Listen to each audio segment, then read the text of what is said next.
నమస్తే దేవకట్ గారు. నమస్కారం అండి. ఎలా ఉన్నారు? వెరీ గుడ్ అండి, వెరీ హ్యాపీ.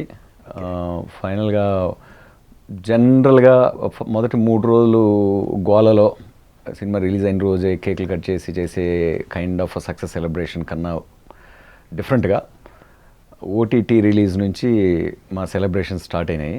అండ్ నాకు తెలిసి ఈ సెలబ్రేషన్స్ చాలా రోజులు కొనసాగుతాయి అనుకుంటున్నాను, అండ్ జీవితాంతం కొనసాగుతాయి అనుకుంటున్నాను. జస్ట్ లైక్ ప్రస్థానం సినిమా నేను ఇప్పటికీ సెలబ్రేట్ చేసుకుంటున్నాను. సో రిపబ్లిక్ సినిమా ఆ రెపోర్టైర్లో యాడ్ అయ్యి నాకు తెలిసి లైఫ్ లాంగ్ అదొక ఐ థింక్ జీ స్టూడియోస్, నేను తేజు జీ స్టూడియోస్ పొద్దున అంటుందన్నమాట, మనందరం ఒక nice piece of real estate కొన్నాము అని. So Republic is that kind of real estate for us, good real estate.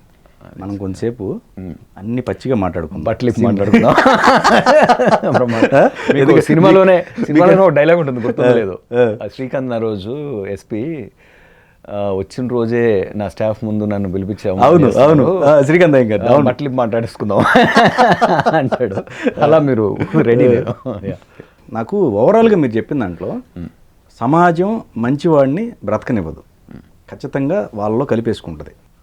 ఒక చిన్న కరెక్షన్ అండి, బ్రతకనివ్వదు అండం వేరు, బ్రతకనివ్వట్లేదు అండం వేరు. ఓకే, సో ఇదే సినిమాని మీరు సమాజంలో, ఈ సమాజం మనం ఇప్పుడు ప్రస్తుతం ఉన్న వ్యవస్థ మంచిని బ్రతకనివ్వట్లేదు అనేది పాయింట్ అన్నమాట. సో మనం దాన్ని బ్రతకనివ్వదు అనుకోవడం వల్ల మనం నిరాశ వస్తుంది. ఇది మనం కూడా మంచిగా ఉండకూడదు, చెడ్డగా ఉండాలి ఇనే యాంగిల్లో మనం ఆలోచించే ప్రమాదం ఉంది. Okay, but at the same time చాలామంది నేను అభిరామ్ లాగా బతికి చేస్తాను అనే ఒక స్పిరిట్స్ తెచ్చుకునే వాళ్ళు ఉన్నారు. సో రిపబ్లిక్ ఏం నిర్వచించింది అంటే, నా ఉద్దేశం కూడా ఏంటంటే, మనం ప్రజాస్వామ్యం అనుకుంటూ అప్రజాస్వామ్యంలో బతుకుతున్నాం. మనం ఉంటున్నది ప్రజాస్వామ్యమే కాదు. ప్రజాస్వామ్యం ఎలా ఉంటుంది అంటే, మనోడు కోర్టులో ఇలస్ట్రేట్ చేశాడు కదా హీరో, ఆ ఒక్క కేసు ద్వారా 3 గుర్రాలు గాడి తప్పి మనల్ని ఈడ్చికెళ్తున్న రాజకీయ గుర్రాన్ని కంట్రోల్ చేసినప్పుడు, ఎవరికి అన్లిమిటెడ్ పవర్ లేనప్పుడు, అప్పుడు అది ప్రజల పవర్ అవుతుంది, అప్పుడు అది ప్రజాస్వామ్యం అవుతుంది. ప్రస్తుతం మనం ఎన్నుకున్న వాళ్ళందరూ మనం వాళ్ళని రాజుల్లాగా చూస్తున్నాం, వాళ్ళు మనల్ని బానిసల్లా చూస్తున్నారు. వాళ్ళు ఎన్నుకున్న వాళ్ళ కోసమే పనిచేస్తున్నారు, వాళ్ళకు ఓట్లేని వాళ్ళని శత్రువులుగా భావిస్తూ వాళ్ళని, ఇది ఫ్యూడల్ వ్యవస్థ, ఇది ప్రజాస్వామ్య వ్యవస్థ కాదు. అది కళ్ళకు కట్టినట్టు అద్దంలో చూపించాలనేది ఒక ఉద్దేశం. ఈ వ్యవస్థలో అభి లాంటి ఒక హీరో, ఒక ప్రజల కోసం ఒక న్యూట్రల్, ఒక ధార్మికంగా పనిచేసేవాడు ఎలా హరించుకుపోతున్నాడు. అది హీరో ఒక్కడే కాదు, హీరో తండ్రి, ఒక పక్కన ఈవెన్ విలన్ తండ్రి కూడా, ఎవరు విశాఖవాణి రమేష్ గారి ఫాదర్ కూడా, హీరోయిన్ కూడా, అండ్ హీరోయిన్ వాళ్ళ అన్న కూడా. సో మంచిని శిక్షిస్తూ చెడుని రక్షించే ఒక విషవలయంలో మనం ఉన్నాము అనేది చాలామంది పొలిటికల్ సైంటిస్టులు కూడా మన డెమోక్రసీని స్టడీ చేసి కంక్లూడ్ చేసుకొని పేపర్లు రాసి వెళ్ళిపోయిన వాళ్ళు. రాబర్ట్ వేడ్ అని ఆయన ఏం చెప్పాడంటే, మన వ్యవస్థ పర్ఫెక్ట్గా ఉందంట. ఓకే, వ్యవస్థ కాదు, అవ్యవస్థ పర్ఫెక్ట్గా ఉందంట. అవ్యవస్థ అంటే ఈక్విలిబ్రియంలో ఉంది, అంటే దీన్ని మనం మార్చలేమంట అన్నంతగా చెప్పి వెళ్ళాడు ఆయన. ఎందుకంటే తలకిందులుగా మనము పర్ఫెక్ట్గా మంచిని శిక్షిస్తూ, పర్ఫెక్ట్గా చెడుని పోషిస్తూ, రివార్డ్ చేస్తూ, ఈ తలకిందులైన వ్యవస్థని అదే ఒక నామ్గా చేసేసాం. దాన్ని యాక్సెప్ట్ చేస్తున్నాం కూడా రోజు రోజుకి. అంటే మంచిగా బతకాలనుకునేవాడు కూడా నేను ఎందుకురా వీపీ అంటే, మంచితనం అనేది వీపీతనం అయిపోయింది. జనరల్గా మంచోడు వీపీలా కనిపిస్తున్నాడు. ఒకప్పుడు గాంధీ గొప్పోడులా కనిపించాడు, హీరోలా కనిపించాడు. ఈరోజు ఒక గాంధీ లాంటి క్యారెక్టర్ ఉన్నాడు మెతక, కొజ్జా, లేకపోతే ఆడంగ్లోడు, లేకపోతే వీపీ అనేది జనరల్ అయిపోయింది. అంటే ఎప్పుడైతే నీకు చెడు వైపు ప్రయాణించడమే ఒక సొసైటీ నామ్ అయిపోతుందో, పుట్టి పెరిగే ప్రతి ఒక్కడు ఆ బురద ప్రవాహంలో, ఆ విషవలయంలో కలిసిపోతుంటాడు. సో దీన్ని మనం తయారు చేసుకుని, దీనిలో మనం ఏం చేస్తున్నామంటే ఒకరినొకరు దూషించుకుంటూ బతుకుతున్నాం. అంటే బూతులు మాట్లాడుకుంటూ, రాజకీయ నాయకులే బూతులు మాట్లాడుకుంటూ బతుకుతుంటే, ఇది లీడర్ అంటే ఎవడు? దారి చూపేవాడు, విజనరీ. మాట్లాడుకుంటూ బతుకుతుంటే వాళ్ళకు ఓట్లు వేసుకుంటూ మనం కూడా ఒక ఫ్యూడల్ వ్యవస్థలో ఇరుక్కుపోయి, ఇది దేనిలో ఉన్నామనే తెలియకుండా మనం ఏదో తింటున్నాం, ఆ తినేది ఏదో పరమాణం అనుకుంటూ తింటున్నాం, మనం తినేది పెంట బేసిక్గా. సో ఇది ఇంత ఆవేదనతో, ఇంత ఆవేశంతో, ఇంత కోపం ఉంది నాకు ఈ అజ్ఞానం మీద. సో దాన్ని అంతటిని వెళ్ళగక్కాలనుకున్న ఒక ఎమోషనల్గా వెళ్ళగక్కాలి, ఆ ఎమోషన్తో అందరినీ కలబెట్టాలి, డిస్టర్బ్ చేయాలి, డిస్టర్బ్ చేయాలి, నొప్పించాలి. ఎందుకంటే నిజం ఎప్పుడు నొప్పించింది నిజమే కాదు, అది బేసిక్గా ఎప్పుడు నొప్పిస్తుంది. సో ఇవన్నీ ఓపెన్ హార్ట్గా, ఈవెన్ తేజ్ కూడా ఐడియా కనెక్ట్ అయిన రోజు నుంచి కూడా ప్యూర్గా మనం ఆ ఎమోషన్ డెలివర్ చేయాలా అనే జర్నీతో తీసుకొచ్చాము. అండ్ ఈ సినిమా ఈరోజు ఒక కల్ట్ అయిపోయింది. అండ్ ప్రతి ఒక్కరూ దీన్ని, ఇది సినిమా, ఇది మూవీ కాదు, ఇది ఒక మూమెంట్, ఇది ఒక ఉద్యమంలాగా వ్యాపిస్తుంది. అంటే ఆ సినిమాలో ఉన్న ప్రతిదీ, ఎందుకంటే ప్రతి ఒక్కరి బాల్కనీలోనూ మనం చర్చించే అంశాలే ఆ సినిమా. సో ఆ బాల్కనీలోంచి ఒక సినిమా చేసి నేను ఆ బాల్కనీ టాపిక్స్ నుంచి దాన్ని తీసుకెళ్ళి మళ్ళీ ఆ బాల్కనీలోనే ల్యాండ్ చేయడం జరిగింది. కొద్దిగా క్రాష్ ల్యాండింగ్ అయింది. సో ఇనిషియల్గా కొంచెం కొన్ని అననుకూల వాతావరణాల్లో కొద్దిగా టర్బులెన్స్ వచ్చింది. బట్ అది ఇప్పుడు స్మూత్గా ల్యాండ్ అయ్యి స్ప్రెడింగ్ లైక్ మంచి అటెంప్ట్ మీరు చేసింది. మీరు అనుకుంటున్న ఆ 3 గుర్రాలు ఏవైతే ఉన్నాయో, ఆ 3 గుర్రాలు గాడి తప్పటానికి వ్యవస్థే కారణం అనే పాయింట్ ఆఫ్ వ్యూలో ఉంది. ఇప్పుడున్న ప్రజాస్వామ్యంలో ప్రజలకి ఆ మాత్రం ఎరుకు లేకుండా, లేకపోతే అంటే విచక్షణ లేకుండా ఓటేస్తున్నారంటారా? ఇందులో మీరు రిపబ్లిక్ సినిమా చూస్తే అండి, ప్రతి ఒక్కరూ విక్టిమ్ లాగా అనిపిస్తారు. రైట్, ఈవెన్ రాజకీయ నాయకులు కూడా. రమ్యకృష్ణ కూడా విక్టిమ్ లాగానే మాట్లాడుతుంది, చూసారు లేదు? ఆమె కథ కూడా విక్టిమ్ కథే. వాళ్ళ మా ఫాదర్ గాంధీ లాగా పనిచేసాడు, డిపాజిట్ లేకుండా ఓడించారు. రైట్, ఈ జనాలు కోతులు, వీళ్ళకి బుర్రలు లేవు, వీళ్ళని నేను వాడుకొని నేను హ్యాపీగా ఉంటా అనే మైండ్ సెట్ కామె వచ్చింది. ఒక విక్టిమ్లోంచి పుట్టిన విలనమ్మ, విక్టిమైజేషన్లోంచి.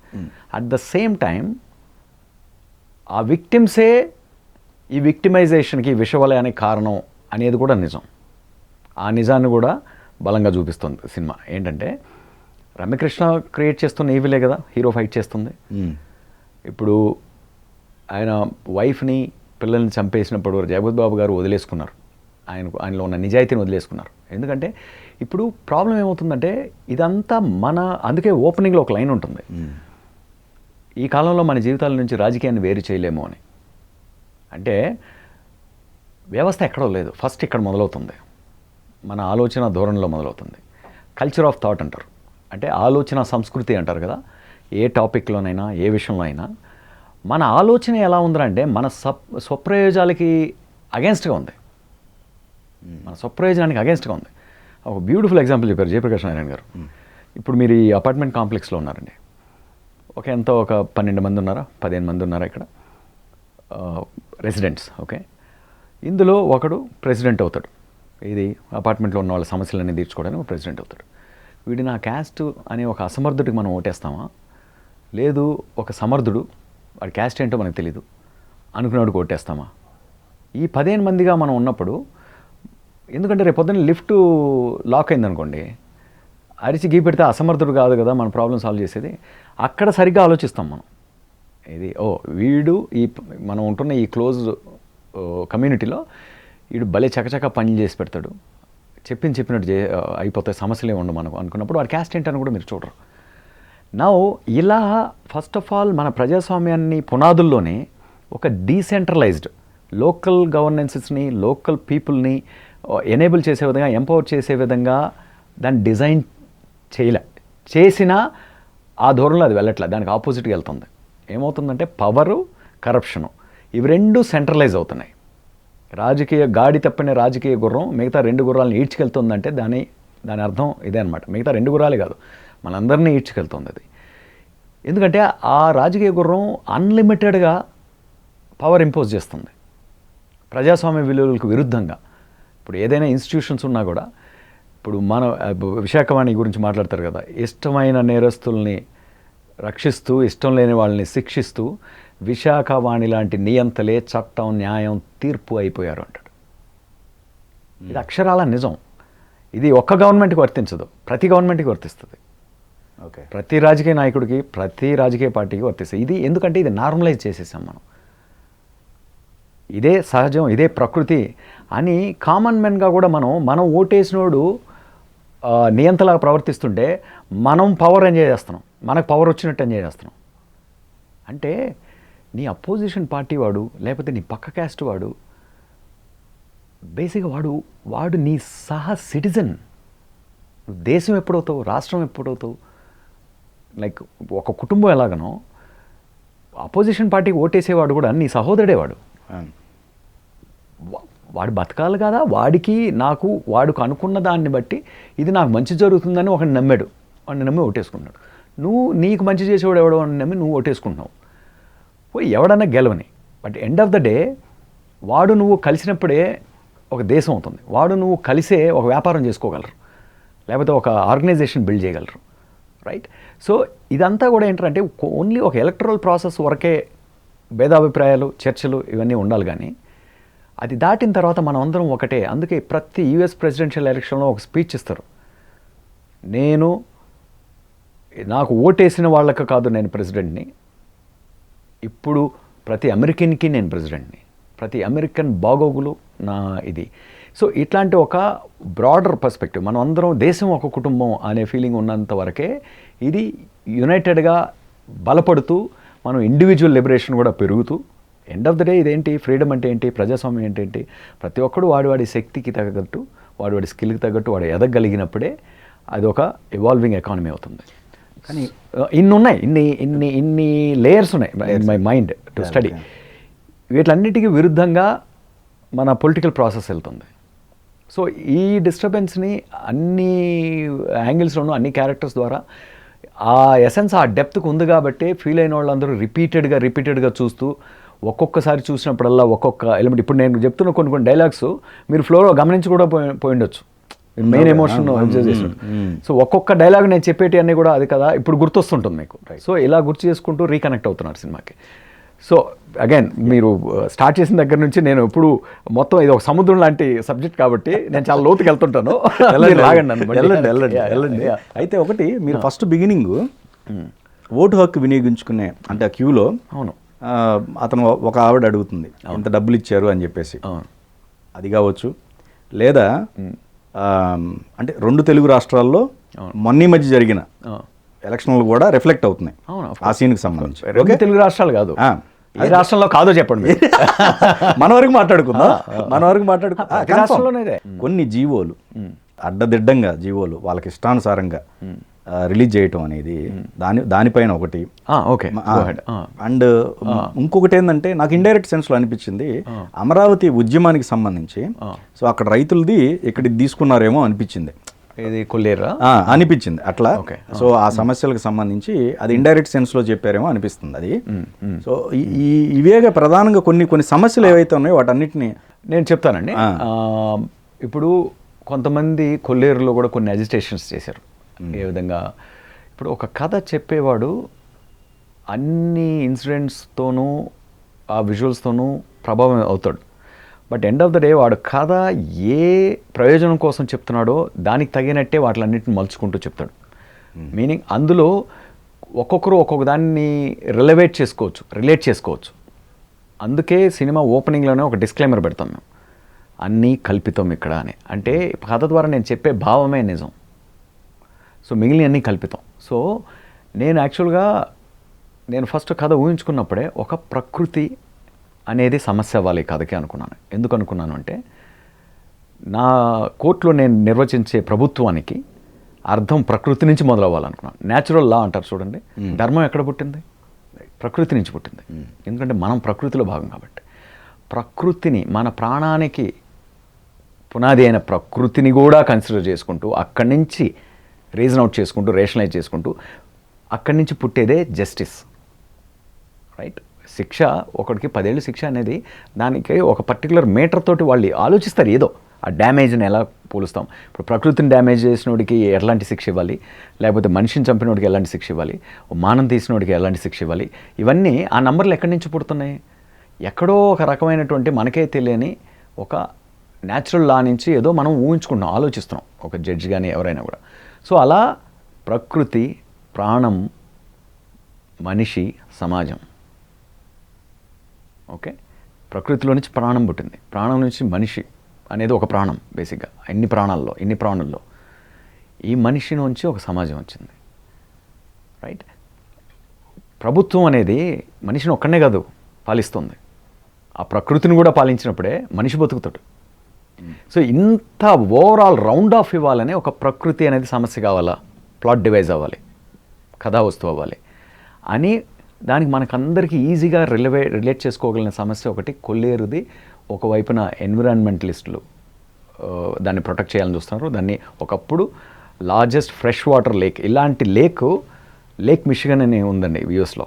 గ్రేట్ లేక్స్ అంటారు, 5 లేక్స్ ఉంటాయి, సుపీరియర్ ఇవన్నీ. వాటిని ఎలా చూస్తారో తెలుసా మీకు?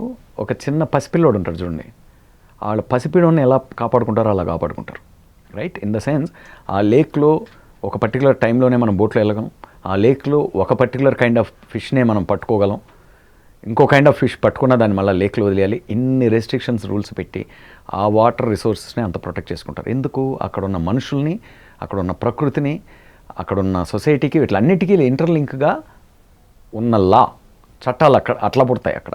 ఓకే, సో ఇంత హోల్సమ్గా రౌండ్ ఆఫ్ ఇవ్వాలని ఒక ప్రకృతిని తీసుకొని అందులో అగైన్ నేను గ్రూపులు కావాలి, నాకు దాన్ని విడిపించమని కొందరు, దాని మీద మేము బతుకుతున్నామని కొందరు. ఇలా నేను ఫిక్షనలైజ్ చేసుకుంటూ లేయర్స్ యాడ్ చేసుకుంటూ వెళ్ళా. అక్కడ రైతులుగా నేను ఎందుకు పెట్టానంటే, రైతులు అనేవాళ్ళు ఈజీగా మన ఆడియన్స్ కనెక్ట్ అయ్యే ఒక క్యారెక్టర్, ఫిషర్మెన్ అనేవాళ్ళు మనకు పరిచయం ఉన్న క్యారెక్టర్. నేను ఇలా కాకుండా లైక్ కార్పెంటరీ చేసుకునేవాడు లేకపోతే ఇది చేసుకుని నేరో అయిపోతుంది. ఒక పొలిటికల్ సబ్జెక్ట్ నేను చెప్తున్నప్పుడు అగైన్ బ్యూరోక్రాట్గా తనకున్న సంఘర్షణ ఎవరితో రావాలి? ఒక రాజకీయ నాయకుడితోనూ ప్రజలతోనూ తను మధ్యలో నలగాలి. సో ప్రజల్లో గ్రూపులు ఉండాలి, వాళ్ళని మ్యానిపులేట్ చేయగలగాలి. ఇప్పుడు ఇక్కడ గేమ్ అంతా మ్యానిపులేషనే. కథని అల్లే విధానం అంతా కూడా విలనే మ్యానిపులేట్ చేస్తుంది, హీరో ఎలా మ్యానిపులేషన్ చేస్తున్నాడు. ఇందులో మళ్ళీ ప్రజలు ఎంత వాళ్ళు అమాయకులు, ఆ అమాయకత్వాన్ని ఆవిడ ఎలా వాడుకుంటుంది. సో అమాయకంగా ఉండడం తప్పు కాదు, అజ్ఞానంలో బతకడం తప్పని హీరో వాళ్ళ అమాయకత్వాన్ని ఎలా దాటి వాళ్ళకి మంచేదో ఎలా బోధించాలి చెప్తున్నాడు. ఇదే కదా ఓవరాల్గా బ్యూరోక్రసీ అంటే. సో ఇట్లా నేను అల్లుకుంటూ వచ్చినవి అవి నేను అన్ఇంటెండెడ్గా కొల్లేరుకి ఆపాదించుకోవడం, కొల్లేరు ప్రజలు తీసుకున్న తప్పు. ఎందుకంటే అది కొల్లేరు, నాకు సెన్సార్ ఆఫీసర్ అడిగారు, మీరు కొల్లేరుని పేరు ఎందుకు పెట్టలేదు? కొల్లేరు మాకు చిన్నప్పటి నుంచి పుస్తకాల్లో చదువుకున్నాం కదా, ఆయన కథనంతటిని ఆస్వాదించుకొని కథనంతటిని విని ఆయనకు ఉండదు ఆ కన్సర్న్, మనం ఏమైనా పార్షియల్గా ఉన్నామంటే ఆయనే కదా సాల్వ్ చేయాల్సింది. ఆయన కొల్లేరుని ఎందుకు పెట్టలేదు సార్ మీరు అంటే, లేదు సార్ నేను చెప్పిన ఫిక్షను ఇలా వచ్చేసి మాంసాహారం పెట్టి లేఖనంతా ఇలా కంటామినేట్ చేస్తున్నారు అనేది ఒకప్పుడు అక్కడక్కడ ఆ కేసులు నాకు వినిపించాయి, యూట్యూబ్లో వీడియోలు కూడా ఉన్నాయి. అవి బేస్ చేసుకుని నేను మొత్తం ఒక విలన్ని, ఇక్కడ రమ్యకృష్ణ లాంటి విలన్ కూడా లేదు అక్కడ, లేఖను మొత్తం ఒక రమ్యకృష్ణ ఆక్యుపై చేసుకోలే, పలువురు రాజకీయ నాయకులు ఆక్యుపై చేసుకున్నారు ఇండైరెక్ట్గా దాన్ని, అంటే కొన్ని 100 మంది. సో వాళ్ళ 100 మందిని నేను క్యారెక్టర్లు చేయలేను కాబట్టి. సో అది ఒకప్పుడు జరిగింది. దాన్ని మళ్ళీ రాజశేఖర రెడ్డి గారు వచ్చినప్పుడు కొన్ని కొట్టేశారు, దానికి మళ్ళీ ఇవి రీడ్రా చేశారు. ఆ తర్వాత ఇట్లాంటి ఫిష్ ఫీడ్ కానీ ఇట్లాంటి ఏం చేయకుండా దాన్ని అంతటి క్లీన్ చేసేసారు. ఇప్పుడు వాళ్ళు క్లీన్గానే చేపలు పెంచుకుంటున్నారు.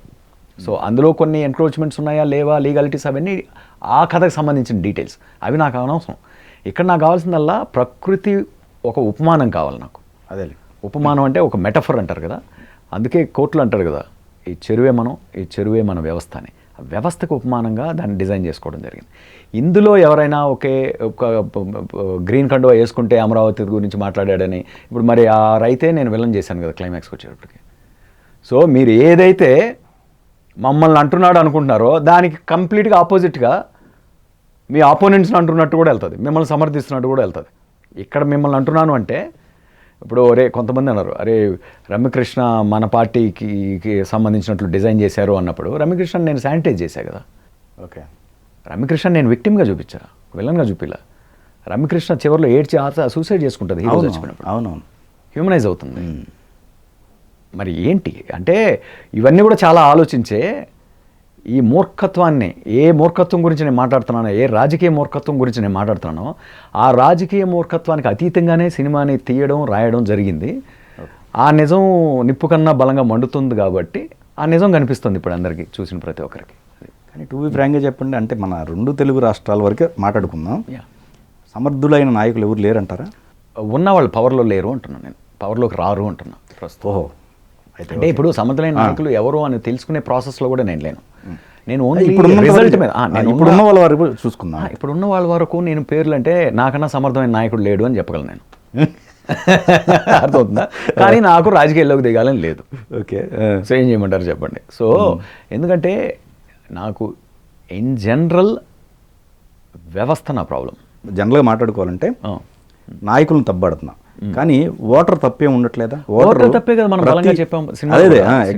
ఓపెనింగ్ సీనే మీరు అడిగారు చూడండి. ఓటరుగా ఓటరు ఎంత లిమిటెడ్గా ఆలోచించి హుజురాబాద్ కనిపిస్తుంది. వాళ్ళు ఓటు ఎలా అమ్ముకున్నారు, హుజురాబాద్లో ధర్నాలు చేశారంట, మాకు ఓటుకి డబ్బులు ఇవ్వట్లేదు అని. ఓకే, అదే.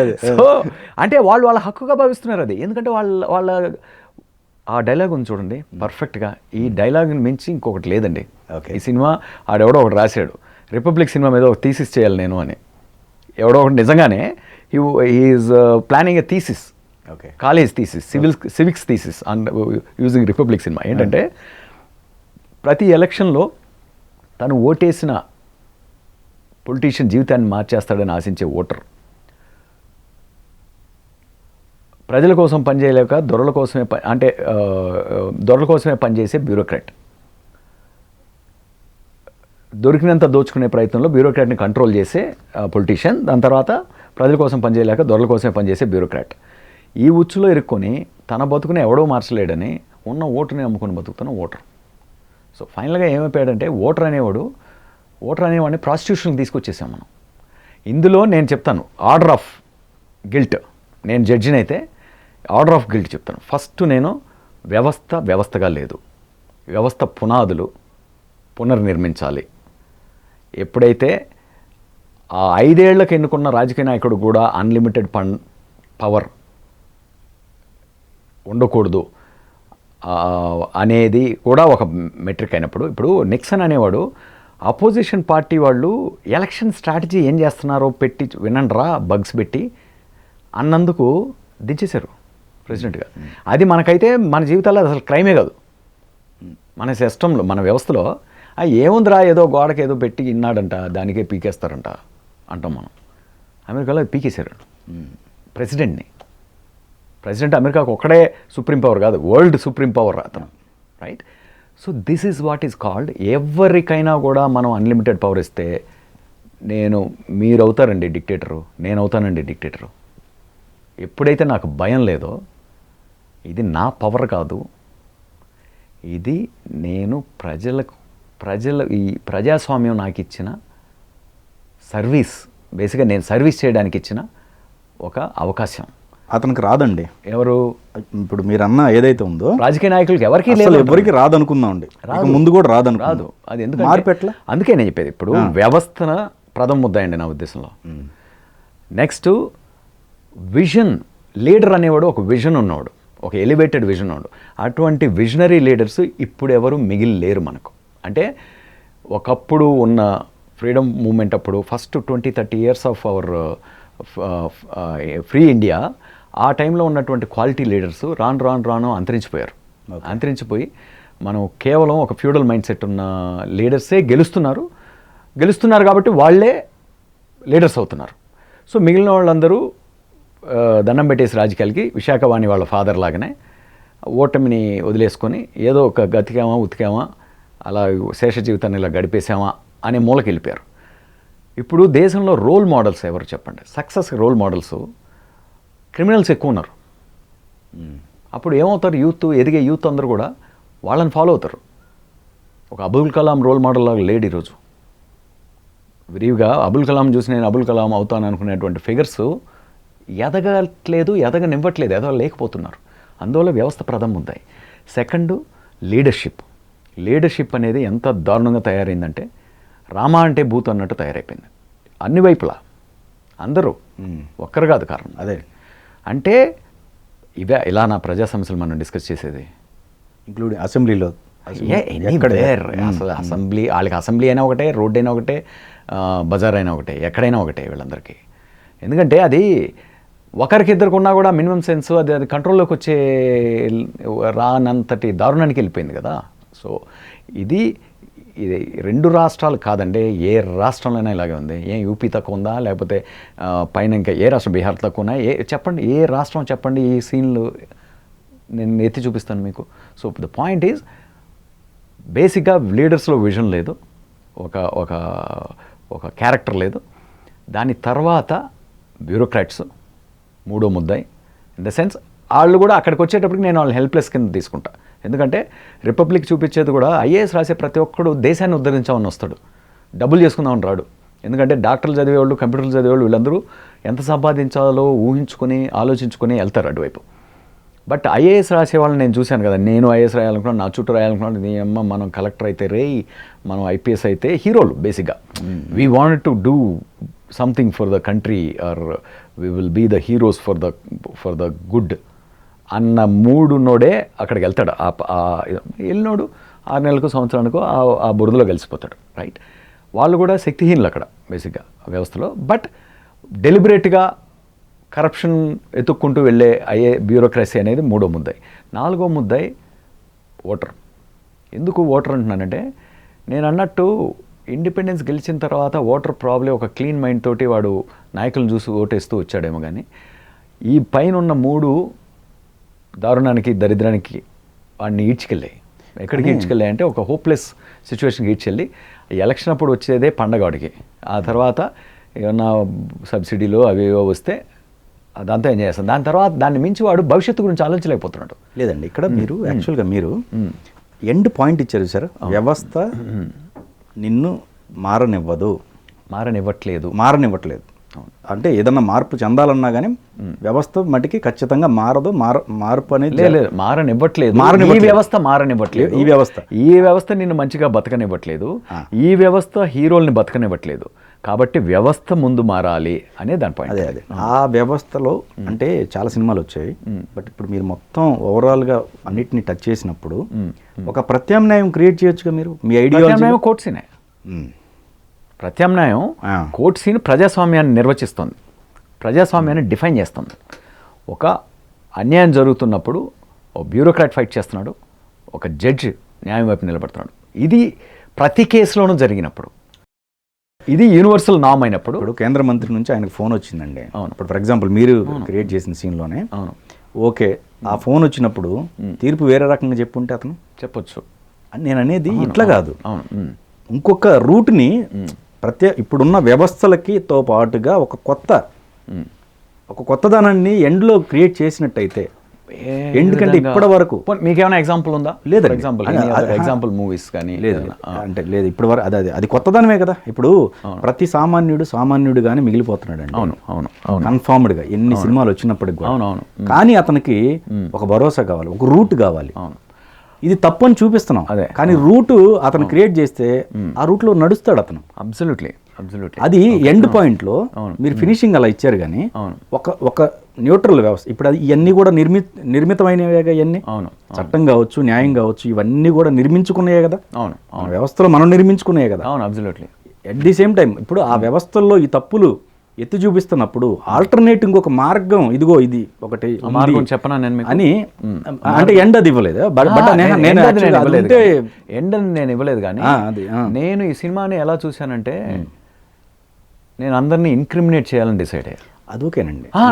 ఫస్ట్ ఆఫ్ ఆల్ అండి ఏంటంటే, మనం అది రిపబ్లిక్ 2లో ఇస్తాను నేను మీకు కావాలంటే. ఎందుకంటే రిపబ్లిక్ 2 రాబోతుంది కూడా. ఇప్పుడు ప్రస్తుతం జబ్బు ఇది నా ఆబ్జెక్టివ్. ఓకే, దీన్ని మనం పరిపూర్ణంగా తెలుసుకోవడమే సగం క్యూర్. ఇది ఒప్పుకుంటారా బాబు? ఈ జబ్బు డాక్టర్ అనేవాడు ఏం చేస్తాడు? ఫస్ట్ ఆ జబ్బు మూలాలను వెతుక్కొని ఇలా ఉంది తెలుసుకుంటారా. అదొకటైతే మనం ఎంత అసహ్యంగా బతుకుతున్నామో, మనం ఎటువంటి హోప్లెస్ సిస్టంలో దీని నష్టాలు అనర్థాలు ఎంత బాధాకరంగా ఉన్నాయో చూడండి అని ఒక అద్దం ముందు నించోబెడదామనేది ఈ సినిమా యొక్క ప్రక్రియ, ఈ సినిమా యొక్క అబ్జెక్టివ్.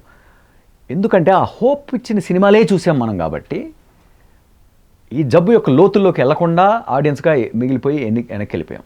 నేను ఫైనల్గా ఏమనుకున్నానంటే, ఫైనల్ గన్ను థియేటర్లో చూసే ప్రతి ఆడియన్స్ మీదకి ఎక్కుపెట్టాను నేను. అది ఒక్కసారి ఏంటంటే, తను ప్రెస్లో హాస్పిటల్ నుంచి బయటకు వచ్చి మాట్లాడినప్పుడు కెమెరాని డైరెక్ట్గా డెలిబరేట్గా చూసి మాట్లాడతారు, అది ఆడియన్స్ని చూసి మాట్లాడతారు. కావాలని అది ప్లాన్ చేయడం కూడా సినిమా కథ ఎండింగ్ ఇక్కడికి వస్తుంది కాబట్టి.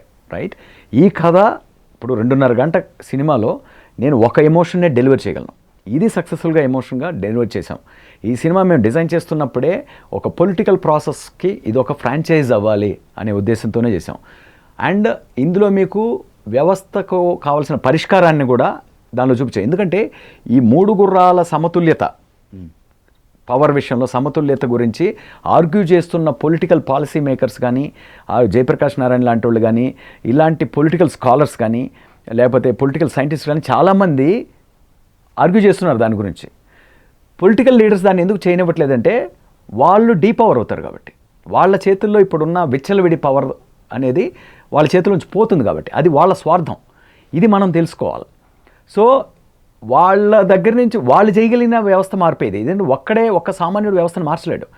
వ్యవస్థ ఆ సామాన్యుడు నీతిగా బతికే అవకాశం కల్పించే వ్యవస్థ ఉన్నప్పుడు వాడు నీతిగా బతుకుతాడు, రైట్? ఇది ఆ లీడర్స్లో అది మార్పు ఎప్పుడు వస్తుంది? మళ్ళీ again it is interlinked to our understanding. ఓ రే, ఇది జరగట్లేదు, ఇప్పుడున్న వ్యవస్థ ఇది, ఈ రాజకీయ నాయకులు తీసుకెళ్తున్నారు కాబట్టి కనీసం మనకు ఆ పరిజ్ఞానం ఉంటే, ఈ సినిమా ద్వారా ఆ పరిజ్ఞానం ఉంటే, రేపు ఎవడన్నా దాని గురించి ఇలా మారాలరా వ్యవస్థ అంటే వాడికి మనం ఓటేస్తాం, లేకపోతే వాడి వెనక మనం బారులు తీరుతాం, లేకపోతే వాడు ఒక సంతకం. ఇప్పుడు రేపు పొద్దున మనం ఒక ఉద్యమం స్టార్ట్ చేద్దామండి, మన దేశంలో ప్రజాస్వామ్యం లేదు, మాకు ప్రజాస్వామ్యం కావాలని ఒక లెటర్ రాద్దాం, సంతకాలు పెడదాం. మీరు ఈ సినిమా చూసి సంతకం పెట్టరా? అదే నేను అంటున్నా, అదే ప్రత్యామ్నాయం ఫైనల్గా ప్రత్యామ్నాయం ఇదే నేను అంటున్నా. ప్రత్యామ్నాయం నా ఉద్దేశంలో ఉన్నది ఉన్నట్టు తెలుసుకోవడంలోనే మొదటి మెట్టు అంటున్నాను నేను. రిపబ్లిక్ సినిమా అనేది మొదటి మెట్టు ప్రత్యామ్నాయానికి. ఇన్ ద సెన్స్ అది మన జబ్బు ఇది పరిపూర్ణంగా తెలుసుకోవడం, జబ్బుని అరగొరగా కాదు. లేదండి, అరగొరగా మీరు అన్నట్టు అరగొరగా ఎంతసేపు వాడు వీడు అనకుండా నాలో ఉన్నప్పుడు వాళ్ళు చివరికి ఏం చేశారు, వాడు అంతా క్లీన్ చేసి వీళ్ళకి రెగ్యులర్గా వాళ్ళు వ్యవసాయం చేసుకునే కైండ్ ఆఫ్ ఒక లేక్ని తయారు చేసినప్పుడు వాళ్ళు అంతకుముందు దోచుకున్న వాళ్ళందరూ ఇన్ని కోట్లు సంపాదించి వాళ్ళ పిల్లల్ని అమెరికాకి పంపించేసి ఎన్ని చేసుకున్నారు కదా, మనం కూడా వాళ్ళలాగా ఒక 40 ఏళ్ళు అడ్డదారులు దొక్కేస్తే ఫాస్ట్గా అడ్డదారులు వెళ్ళిపోతాం. దానికి ఏం వాడుకున్నారో జాతిని వాడుకున్నారు మధ్యలో. ఏది దాన్ని డిఫెన్సివ్గా మీ జాతి వాళ్ళు దొబ్బారు. అప్పటివరకు హీరో జాతి ఏంటో కూడా మన సినిమాలో మాట్లాడం, బట్ మన మైండ్ సెట్ అది. సో ప్రత్యామ్నాయం, మీరు అడుగుతున్న ప్రత్యామ్నాయం, ఈ జాతిని పక్కన పెట్టండి, అడ్డదారులు కామన్ మ్యాన్గా మీరు పక్కన పెట్టేస్తే వ్యవస్థ ఇలా ఉండాలని ఒక డిమాండ్ చేయండి. ప్రజాస్వామ్యం వ్యవస్థ రూపంలో మాకు కావాలి అనే ఒక పరిజ్ఞానంతో, కనీసం ఆ పరిజ్ఞానం మీ మనసులో పెట్టుకోండి. ఎవడో ఒకడు వస్తాడు రేపు, ఆ మార్పు తీసుకొచ్చేవాడు ఒకడు వస్తాడు రేపు పొద్దున్నే. నాకు ఓటేసి గెలిపిస్తే, నేను పార్లమెంటేరియన్ అయ్యి, నేను ప్రైమ్ మినిస్టర్ని అయితే, నేను వ్యవస్థలో బ్యాలెన్స్ తీసుకొస్తా. నా పవర్ గురించి కాదు, నేను ఒక బ్యూరోక్రసీని నేను ఎంపవర్ చేస్తా, జ్యుడిషియరీని నేను ఎంపవర్ చేస్తా, నిజమైన ప్రజాస్వామ్యాన్ని తెస్తా అనేవాడికి నేను ఓటేస్తాను. నేను నెక్స్ట్ ఎలక్షన్లో ఆ నిజమైన ప్రజాస్వామ్యం ఏంటో మనకు తెలియాలిగా, ఫస్ట్ కామన్ మ్యాన్కి తెలియాలిగా. ఆ నిజమైన ప్రజాస్వామ్యంలో మన బాధ్యత ఏంటో తెలియాలిగా. ఏవి తెలియవు ఇప్పటివరకు మనకి, ఇవేవి అపరిచితుల్లో తెలియలేదు, భారతీయుల్లో తెలియలేదు మనకు. అందుకనే నేను అపరిచితుడిని కాదు, భారతీయుని కాదు అని హీరోనే చెప్తాడు తన నోటి ద్వారా, right? So my vision is that. దీనిపైన ఇంకా కావాలనుకోండి, మీకు ప్రశ్నలు ఉన్నాయనుకోండి, కావాలి మాకు కూడా ప్రశ్నలు. దాంతోనే రిపబ్లిక్ ఫ్రాంచైజ్ అవుతుంది అంటే ఇప్పుడు అదే మీరు అన్నట్టు ఏదైతే ఉందో ఆ జబ్బును చూపించా ఉన్నారు. అవును, ఇప్పుడు పరిష్కారం కూడా చూపించాను.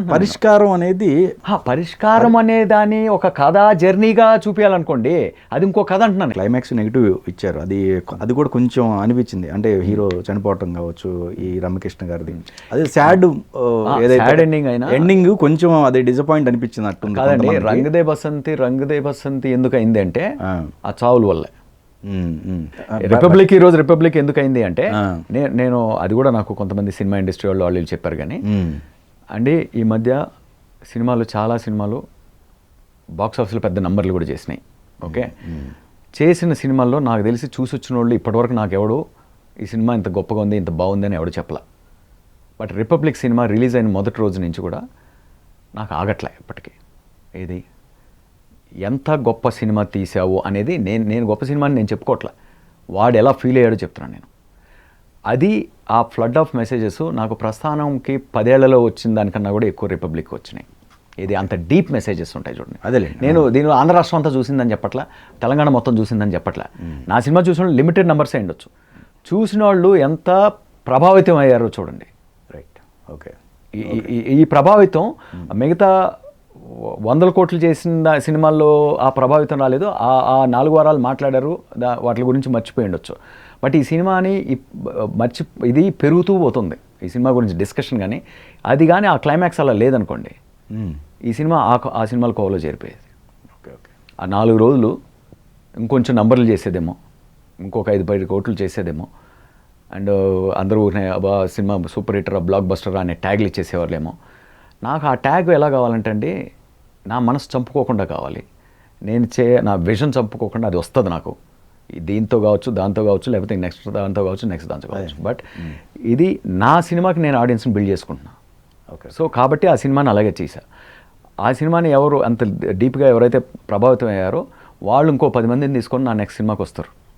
ఓకే. డెఫినెట్గా నా నెక్స్ట్ సినిమాకి వస్తారు. ఆ నెక్స్ట్ సినిమా రిపబ్లిక్ 2 కావచ్చు, ఇంకోటి కావచ్చు. బట్ అది నా సినిమాగా ఉంటుంది. నేను అలాగే బిల్డ్ చేసుకుంటూ వెళ్ళిపోతాను. మీనింగ్ ఒక్కొక్క సినిమాలో ఒక్కొక్క అంశం హ్యాండిల్ చేయగలను. ఇందులో నేను జబ్బుని హ్యాండిల్ చేశాను. ప్రాబ్లీ నెక్స్ట్ జబ్బుకు పరిష్కారం కూడా ఇంకో సినిమాలో ఇంకొక ఎమోషన్, ఒక సినిమాను ఒక ఎమోషన్లోనే మనం నడిపించగలం.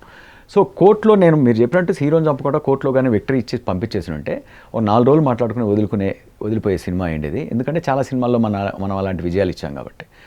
బట్ ఆ విజయాన్ని టేస్ట్ ఇస్తూ అందుకే 4 యాక్ట్ స్ట్రక్చర్లో రాశాను ఈ సినిమాని. 4th యాక్ట్ అది. రెగ్యులర్ సినిమా 3 యాక్ట్స్, అంటే కోర్టులో ఎండ్ అయిపోయేదే రెగ్యులర్గా మనం చూసే సినిమా. దీన్ని నోలన్ లాంటి స్క్రీన్ ప్లే రైటర్స్ 4 యాక్ట్స్లో లాస్ట్లో మీకు ఒక షాకర్ పెట్టుంటాడు. ఇన్సెప్షన్లో ఎట్లాంటి బాధాకరమైన ఎండింగ్ అది. హీరో గెలిచిన తర్వాత వాడు ఇంకా కల్లో ఉన్నాడా, నిజంలోకి వచ్చాడా అనే నేను చెప్పను అని మూసేశాడు సినిమా. తప్పని మూసేశాడు. ఎందుకంటే నీకు నవ్వు తొందరగా మాయమైపోతుందండి మన మొహంలోంచి. సెలబ్రేషన్ తొందరగా మాయమైపోతుంది. రైట్. బాధ ఎప్పుడు గుర్తుంటుంది, బాధ మెమరీ అవుతుంది. అవును. ఎమోషన్ మెమరీ అవుతుంది. నాకు రిపబ్లిక్ సినిమా మెమరీ కావాలనుకుంటున్నాను. ఆ మెమరీ అయ్యే ప్రాసెస్లో 10 మంది థియేటర్లో ఉంటే 6 మంది నాకు సప్పగా చంపేశాడు రా, ఆ కోట్లు ఏం చేయాల్సిందని నన్ను తిట్టుకుంటూ వెళ్ళిపోయిన పర్లే. వాళ్ళని ఈ 4 కన్వర్ట్ చేస్తున్నారు ఈరోజు. ఇన్ ద సెన్స్ పోనీ కోర్టు వరకు అయినా వాడు చూసిన నిజం నిప్పులా అగ్గిలా వాడిని వెంటాడుతుందిగా, వాడిని వెంటాడుతూనే ఉంటుందిగా. So the point is republic అనే సినిమా ఇలాగే చేయాలి, ఇలాగే ఏం చేయాలి. నేను మళ్ళీ రీమేక్ చేస్తే ఇలాగే చేస్తాను, కాదంటే ఇంకొంచెం క్లీన్గా చేస్తాను. ఏంటంటే ఆ 2 పాటల్ని నేను ఇంకొంచెం బెటర్గా ఎందుకు పెట్టారు అసలు ఆ పాటలు కూడా?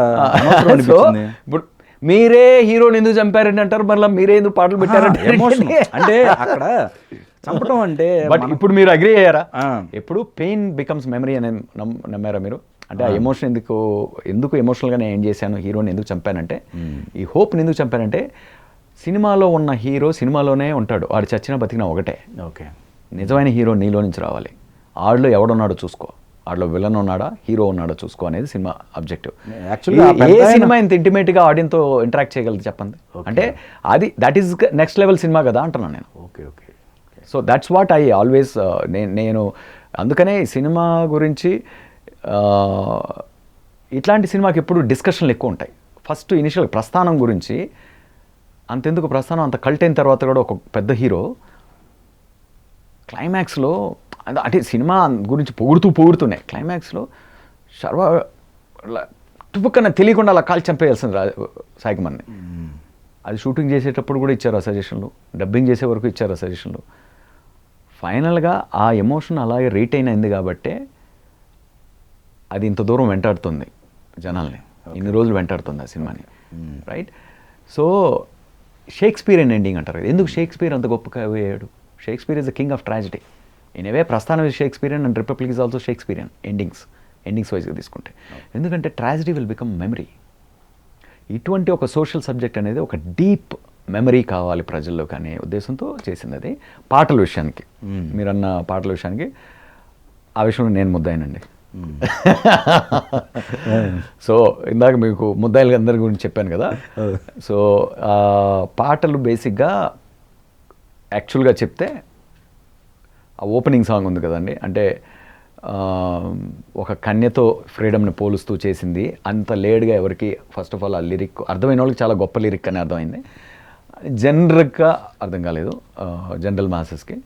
అది కాకుండా ఆ పాటకు మాకు యాక్చువల్గా ఉన్న స్క్రీన్ ప్లేలో రాసుకుంది ఏంటంటే, అది ఎలక్షన్లో గొడవ అయిపోయింది, ఎవడో ఒకడు ఈగో పోక్ చేశాడు, అంటే మీ నాన్న మేము అందరం బానిసలమేరా, అందరం రౌడీలమే, పొలిటీషియన్స్ చేతిలో పారిపోయేవాడికి అడిగే అర్హత లేదు దుబ్బి అన్నోడు ఆల్రెడీ అన్ని ఎగ్జామ్లు రాసి ఐఏఎస్ కూడా మెయిన్స్ కోసం రాసినోడు, ఇంటర్వ్యూ కాల్ ఉన్నాడు, ఎంఐటీ ఏం పోతాలో ఒక ఛాన్స్ తీసుకుందాం అనే డెసిషన్కి వచ్చినప్పుడు ఆ డెసిషన్ ఒక పెయిన్ తోటి వచ్చాడు. ఇది వాళ్ళ నాన్న ఉన్న పోలింగ్ బూత్లోనే వాడి ఓటు రిగ్గింగ్ అయితే ఒకడు వచ్చి ఇలా క్లాస్ పీక్తే ఆడి ఈగో కొట్టింది, కాంపిటేటివ్గా ఉన్నవాడికి ఒక ఈగో కొట్టింది.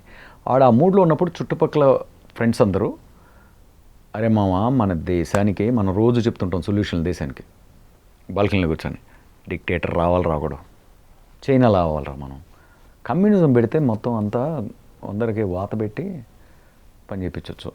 ఇట్లా సొల్యూషన్లు ఇస్తుంటాం క్రికెట్ ఆడుతూ కూర్చుంటాం. ఆ కన్వర్జేషన్ జరుగుతుంటే అక్కడ ఇప్పుడు జేఎన్టీలోనూ అక్కడక్కడ జామింగ్ చేస్తుంటారు స్టూడెంట్స్, చిన్న బ్యాండ్ పెట్టుకొని తబలాలు పెట్టుకొని ఇట్లంతా ఒక మ్యాచ్ జరుగుతుంటే అట్లాంటప్పుడు ఆ జామింగ్లోంచి పుట్టిన ఒక పాటగా ఉంటూ హీరో ఎమోషన్స్ని క్యాప్చర్ చేస్తూ ఇంటర్కట్స్ ఏంటంటే the evolution of systems, Russian revolution దగ్గర నుంచి అమెరికన్ రెవల్యూషన్ దగ్గర నుంచి ఇప్పటివరకు ఉన్న ఒక మోడర్న్ డెమోక్రాటిక్ సిస్టమ్ అనేది ఎన్ని దాటుకొని పుట్టింది. ఇవన్నీ ఫెయిల్ అయినాయిగా, కమ్యూనిజం ఫెయిల్ అయింది, ప్లస్ సోషలిజం ఫెయిల్ అయింది. అండ్ అంటే ఎక్కడ పర్ఫెక్ట్ సిస్టమ్ కూడా లేదు.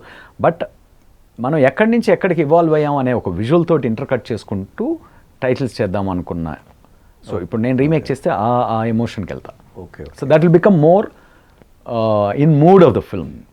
అండ్ జాతర సాంగ్ కూడా అమ్మాయిని తీసుకెళ్లేదంతా కూడా ఇప్పుడు రంగదే బసంతిలో ఒక సాంగ్ ఉంది చూడండి, ఒక ఫారినర్ని తీసుకొని అందరూ బాయ్స్ అంతా తీసుకెళ్తారు. ఆ పాటకున్న పవర్ ఏంటంటే మట్టితో ఉన్న ప్రేమ, ఈ మట్టితో ఉన్న ప్రేమని తీసుకొస్తుంది ఆడియన్స్కి, ఆడిటోరియంలోకి. అది నా ఐడియా.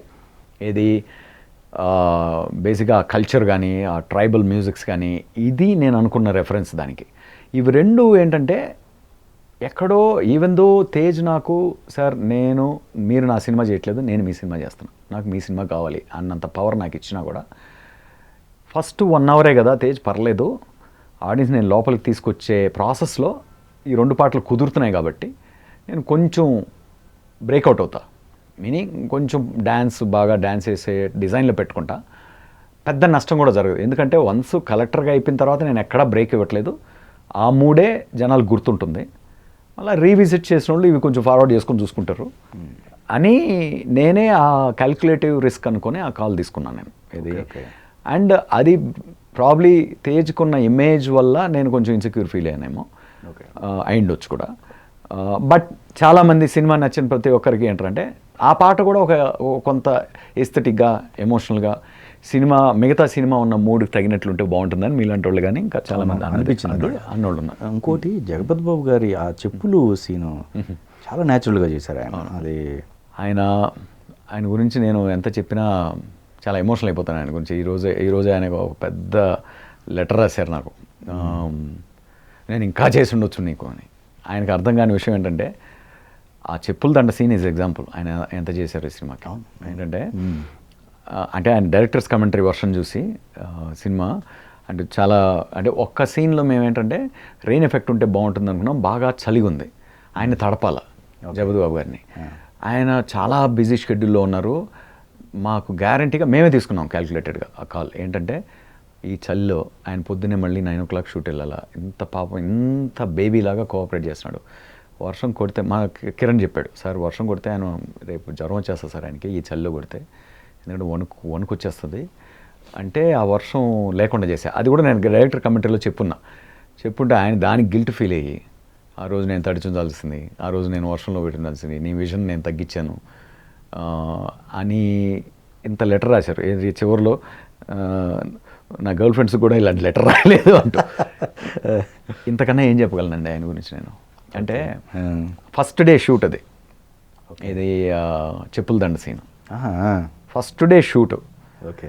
అంటే ఆయనతో వెళ్ళి గిల్ట్గా చెప్పుకుంటూ, సార్ మిమ్మల్ని ఫస్ట్ డే షూట్ నేను చెప్పులు దండేసి ఇన్వైట్ చేస్తున్నాను మిమ్మల్ని, నాకన్నా ఒక దరిద్రమైన డైరెక్టర్ మీ జీవితంలో ఎప్పుడైనా తగిలాడా, ఒక దుర్మార్గుడు మీ జీవితంలో ఎవడన్నా తగిలాడా అంటే నవ్వుతూ ఇట్లా, ఇది సినిమానే కదా దేవా, అది క్యారెక్టరే కదా, so this is not what you're doing to me, end of the day it's character కదా అని. ఫస్ట్ డేనే that's how it started. So that's how it ended basically. So ఆయనతో నాకు ఎప్పటి నుంచో ప్రస్థానం టైం నుంచే ట్రావెల్ చేయాలని ఉంది. దీంతో మొదలైంది ఈ ట్రావెల్, నాకు తెలిసి మోస్ట్లీ ఆపం ఇంకా మేము. అమేజింగ్.